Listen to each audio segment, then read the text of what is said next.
Hey guys, today we learn about an board which is used in day-to-day basis. That's breadboard.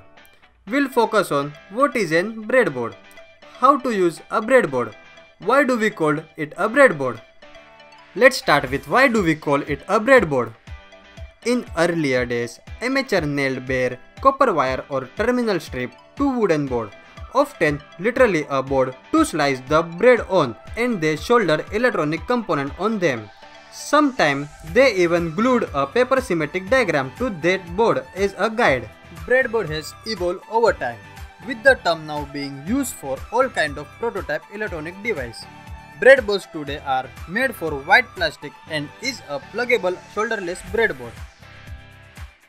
Now that we know why is it called a breadboard, let's have a look at what is a breadboard. A modern solderless breadboard socket consists of a perforated block of plastic with numerous tin plate phosphor, bronze or nickel silver alloy spring clip under the perforation. The clips are often called tie point or contact point. The layout of typical solderless breadboard is made up from two types of area called strip. Strip consists of interconnected electrical terminal. These two types are bus strip and terminal strip. You would love to see how to use it now, wouldn't you? Let's see a breadboard with only terminal strip and no bus strip. Terminal strip are the main area to hold most of the electronic components. These terminal strips are connected in a vertical way but not horizontal, which means if you supply power to a row, each column of it will get it. Now, one might typically find a notch running in parallel to the long side. That is to mark the center line of the terminal strip. That center line cuts the supply, which means it is also divided into a bottom side and top side.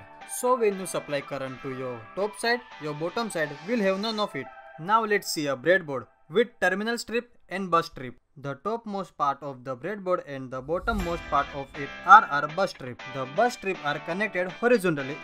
If you look at this 800 pin solderless breadboard, you will see the top two row and bottom two row work in such a way.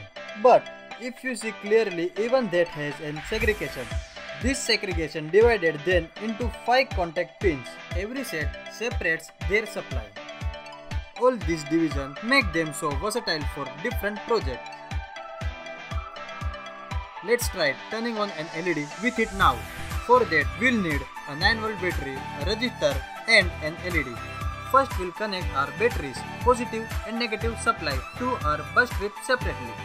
Now we'll connect our positive supply with a resistor, whose second leg connects our terminal pin. Then we'll connect our LED to that resistor and then connect the other end of LED to our negative supply.